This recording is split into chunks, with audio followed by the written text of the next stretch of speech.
My name is Clara Whitfield. I'm 31 years old. 3 weeks ago, I stood at the altar of St. Augustine's Church in front of 214 people, looked out into the pews, and saw him. Daniel, my ex-fiancé.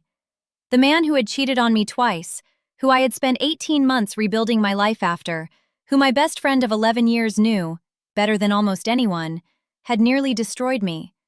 And she had invited him anyway. Jess stood beside me in her sage green dress, holding my bouquet while I held the mic, smiling like everything was normal. Like she hadn't just detonated a grenade in the middle of the most important day of my life. But what she didn't know was that I had found out 4 days earlier. And what she really didn't know, what nobody in that church knew, was that I had rewritten my vows the night before. Not to speak to my husband, to speak to her. Before I tell you what happened in that church, please like and subscribe, but only if you genuinely enjoy this story. Drop a comment. Where are you watching from and what time is it there? I love connecting with you all. Now let me take you back to where this really began.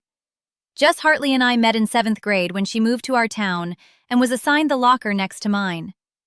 We were inseparable for 19 years after that. I was the maid of honor at her wedding to Kevin. I held her hand through her miscarriage 2 years later.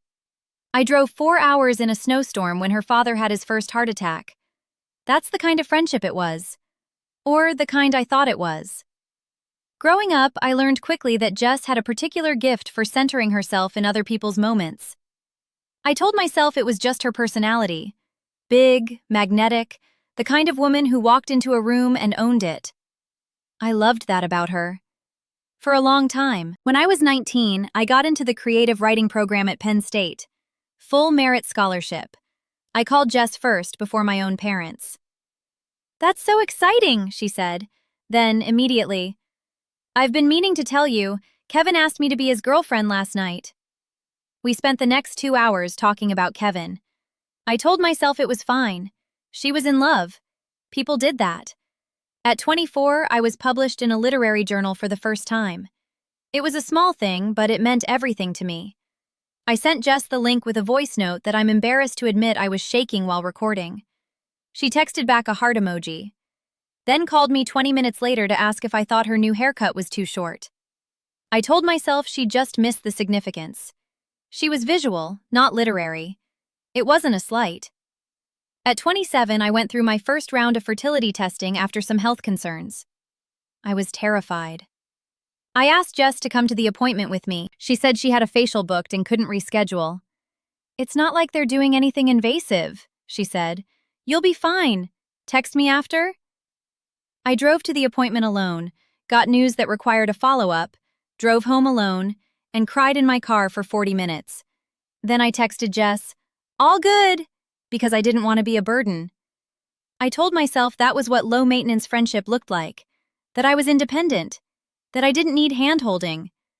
But all of that was just preparation for what came next.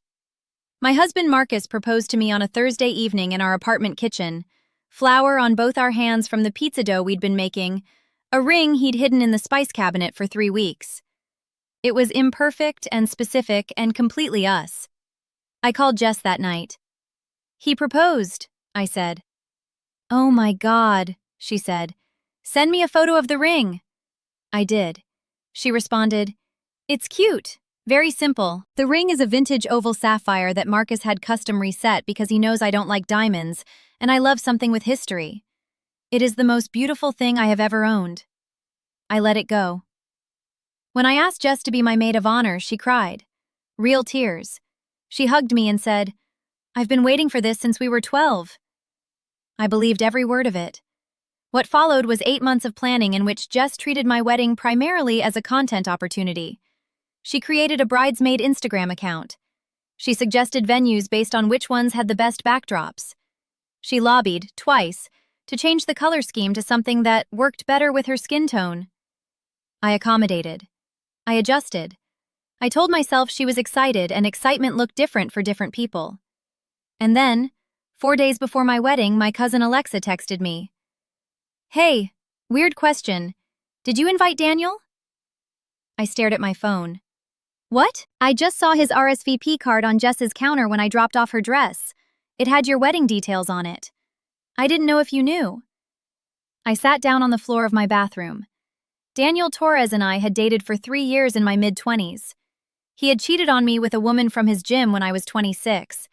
I had forgiven him, tried to rebuild it. He had cheated again at 28. Same woman. It turned out he'd never actually stopped. And that time, I had been the one to finally leave. Jess had watched me fall apart over Daniel.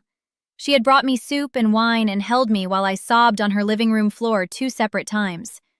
She knew exactly what he had done. She knew exactly what he represented. She had called him, on more than one occasion, the most selfish human being alive. I called her immediately. "Did you invite Daniel to my wedding?" A pause. Too long. "I ran into him a few months ago, Clara. He's doing really well. He's changed. I thought maybe You thought I'd want my ex-fiancé who cheated on me twice at my wedding. I thought it might be nice for closure." "Jess."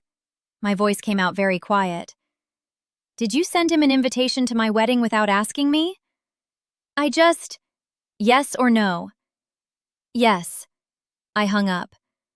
For a long time I sat in the silence of my apartment and tried to understand what had just happened. Not the logistics of it. I understood those fine. What I was trying to understand was something older and bigger, something I had been refusing to look at for years. I thought about the phone call when I got into Penn State, the facial she couldn't reschedule, the ring that was cute, the Instagram account, the color palette that worked for her skin tone. I thought about how, in 11 years of friendship, Jess had never once made something about me without also making it about her. And I thought about the fact that she had, without my knowledge or consent, invited a man who had broken me into the room where I was about to stand up and promise my life to someone else. Whether she had done it for drama, for content, for her own complicated feelings about my happiness, I didn't know. I still don't fully. What I knew was this: I was done interpreting it generously. I did not call Daniel. I did not uninvite him. I considered it, but I decided on something else. I called Marcus and told him everything. He was furious in the contained, quiet way he gets furious, which is somehow more serious than shouting. "What do you want to do?" he asked. "I want to get married," I said. "But I want to say something." He looked at me. "Then say something." I stayed up until 2 a.m. the night before my wedding rewriting my vows. The morning of the wedding was strange in its normalcy. Hair and makeup. Champagne I mostly didn't drink. My mother doing the thing she does with her hands when she's trying not to cry. Jess was there, professional and cheerful, adjusting my veil and telling me I looked beautiful, and I let her. I was pleasant and calm, and I gave nothing away. Marcus and I had agreed. We would not let her ruin the day. The day was ours. St. Augustine's was full.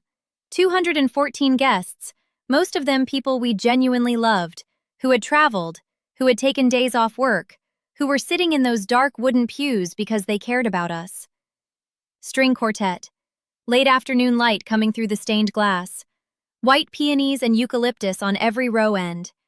And Daniel, seated 8 rows back on the bride's side, in a gray suit, looking at me with an expression I can only describe as expectant. I saw him the moment I reached the top of the aisle.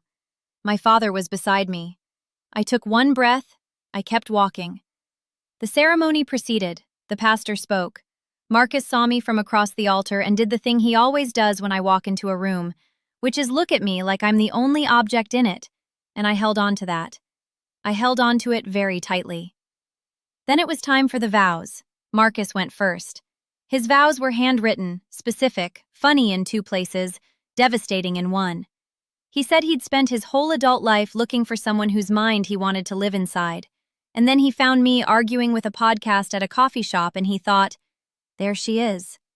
People laughed, people cried. My mother was already done for. Then it was my turn. I took the card from my bouquet, a different card than the one I'd shown Jess during rehearsal, and I looked out at the church. I looked at Marcus first. I want to be clear about that.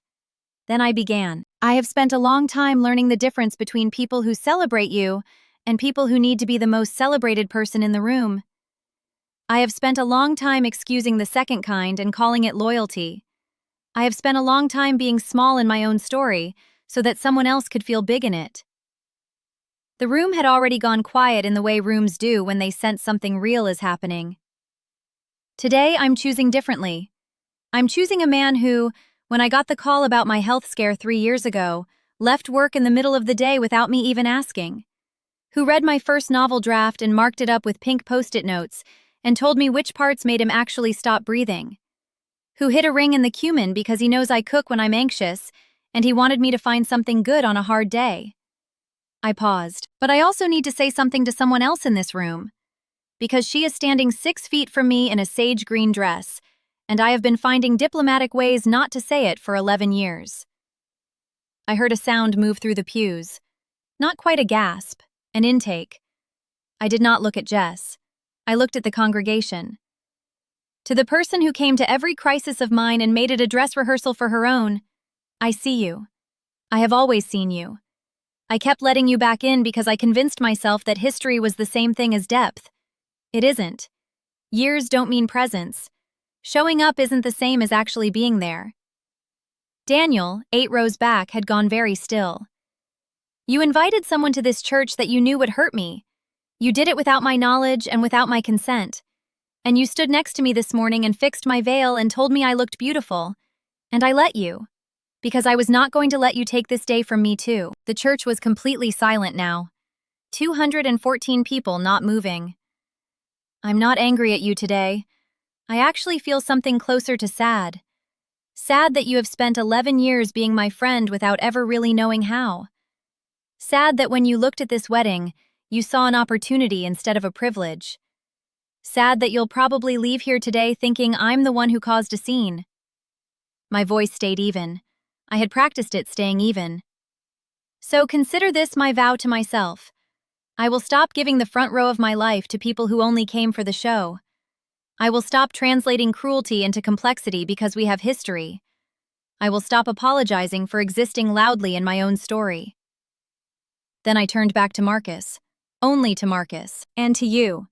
To the man who never once made me feel like I was too much or not enough or somehow beside the point of my own life. I promise you everything. All the loud, specific, inconvenient, beautiful everything. I'm done being small. You've never asked me to be. That's why I'm here. I folded the card. The first person to start clapping was my Aunt Patricia, who is 73 and has never in her life started a standing ovation. But she stood up from that pew and she started one. And within 4 seconds, the entire church was on its feet. Marcus was crying. He is a man who cries at perhaps 3 things in life. This was one of them. The pastor stood at the microphone for a moment saying nothing, which I think is the most pastoral response he could have offered. Jess did not clap. I watched, from the corner of my eye, Daniel stand up quietly, slide past the guests in his row, and leave through the side door before the applause had finished. He did not make eye contact with anyone. The reception was extraordinary in the way that things are extraordinary when everyone in the room has just witnessed something honest. People danced, people drank. My mother gave a toast that made my father cry for the 2nd time that day, which I don't think has happened since my college graduation. Jess left after the cocktail hour. She did not say goodbye to me. I found out later from my bridesmaid Renata that she'd told 2 people on her way out that I had ambushed her and that it wasn't what it looked like. I believe she is currently constructing a version of events in which she is the protagonist. I hope she finds it satisfying. In the weeks since the wedding, I have not contacted Jess and she has not contacted me. 11 years of friendship, and it ended not with an explosion, but with a side door exit and silence. I will not say that doesn't hurt. It does. It will for a while. What I will say is this. Grief and regret are different things. I grieve the friendship I thought I had. I do not regret a single word I said. Marcus and I are home now. The apartment full of wedding gifts we're slowly unpacking. Last night we sat on the kitchen floor eating leftover cake with forks straight from the container, and he read me a letter from his grandmother who couldn't travel but watched the live stream. And she wrote that in 60 years she'd been to a lot of weddings, and this was the first time she'd ever heard vows that she wanted to write down and keep. I'm keeping mine too. If you are someone who has spent years making yourself smaller for a friendship that was never actually equal, I want you to hear this. You are not obligated to maintain access to yourself for people who have demonstrated they will misuse it. Loyalty is not the same as unconditional tolerance. History is not the same as love. You are allowed to take the front row of your own life back. You are allowed to say the thing, on the day you choose, in the words that are actually true. You are allowed to rewrite the vows. Thank you for staying with me until the end. If this story resonated with you, please like and subscribe. I want to hear from you. Have you ever had to say something out loud that you'd been swallowing for years? What finally made you say it? Drop your answer in the comments below. Until next time, you are not the supporting character in your own story. You never were.